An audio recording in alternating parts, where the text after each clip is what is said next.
તો હવે આ બાળકોનું ભવિષ્ય અંધકારમય થઈ ગયું છે.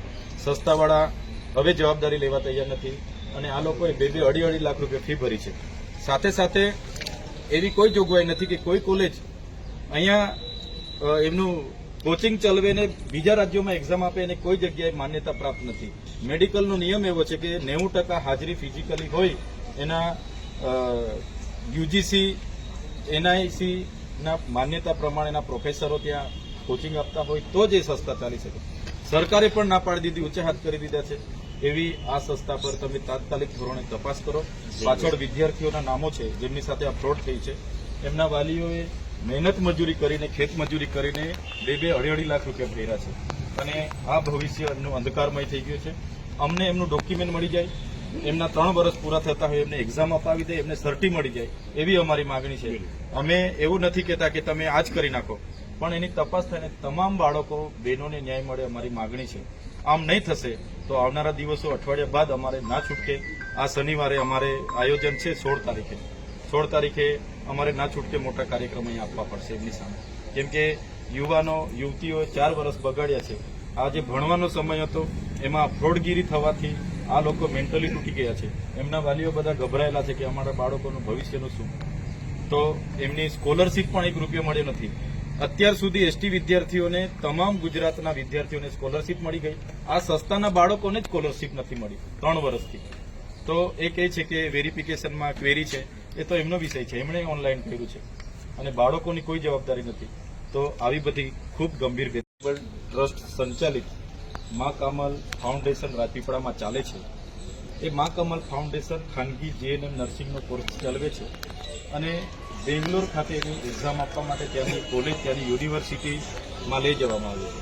આ બધા એવા સ્ટુડન્ટો છે, એમને પટાવી ખોસલાવીને એમના પર ડોક્યુમેન્ટો લીધા છે, એમના પર ફી ભરાવી છે. બધાએ 2-2.5 લાખ રૂપિયા ફી ભરી છે.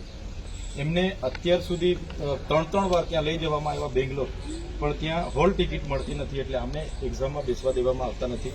આમાં ઘણા 2 વર્ષ બગડેલા છે, ઘણાના 3 વર્ષ, ઘણા 4 વર્ષથી આટાફેરા કરે છે. ઓરિજિનલ ડોક્યુમેન્ટ એ લોકોએ લઈ લીધું છે, હજુ આપતા નથી.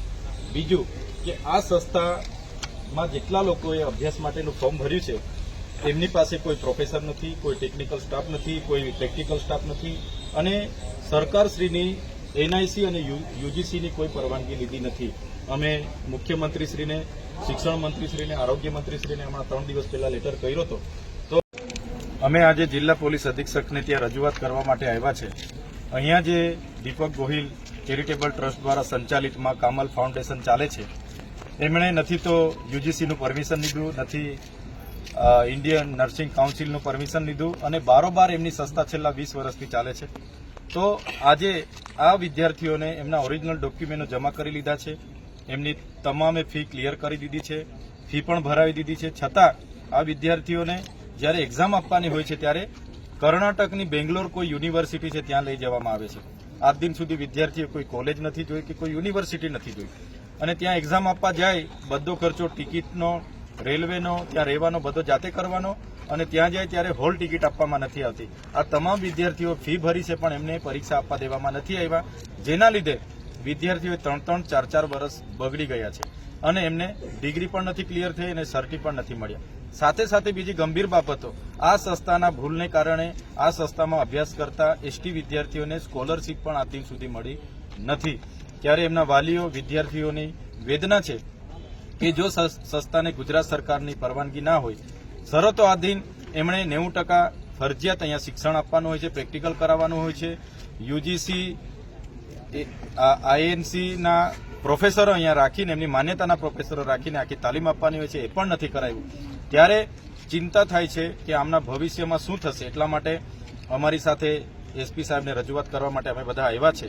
જો દિન 5માં એનું યોગ્ય નિરાકરણ નહીં આવશે તો શનિવારે 16 તારીખે પાછા પણ અમે આવવાના છે અને આ બાળકોની એમનું ડોક્યુમેન્ટ ઓરિજિનલ પાછું મળે, એમની સ્કોલરશીપ મળે, એમની જે ભરેલી ફી છે, જો એ લોકો 3 વર્ષ જીએનએમ ક્લિયરિંગ કરવા નથી માંગતા તો એમની ભરેલી ફી પણ પરત આપવામાં આવે એવી અમે માંગણી કરીએ છીએ. સર, 2 ટૂંકમાં જવાબ તમારી પાસેથી માગીશ. ગુજરાત રાજ્યના જે શિક્ષણ મંત્રી છે તેમણે ગઈકાલે નિવેદન આપ્યું છે કે આ યુનિવર્સિટીને નામ લઈને કીધું છે કે એને માન્યતા નથી. તો 20 વર્ષથી આ સંસ્થા કેવી રીતે ચાલે છે રાજપીપળામાં? અમે માનનીય મુખ્યમંત્રી શ્રી, શિક્ષણ મંત્રી અને આરોગ્ય મંત્રીશ્રીને પત્ર વ્યવહારથી આ તપાસની માંગ કરી હતી અને ગઈકાલે સત્તાવાર રીતે ગુજરાતના આદિજાતિ અને શિક્ષણ મંત્રી કુબેરભાઈ ડિંડોરજીએ કીધું છે દીપક ગોહિલ ચેરિટેબલ ટ્રસ્ટ દ્વારા સંચાલિત મા કામલમ ફાઉન્ડેશન એ બોગસ સંસ્થા છે. એમને અમે પરવાનગી નથી આપી અને જે પણ વિદ્યાર્થીઓ ત્યાં અભ્યાસ કરે છે એમની અમે કોઈ જવાબદારી અમારી રહેતી નથી અને એમના પર અમે કડક કાર્યવાહી કરાવીશું.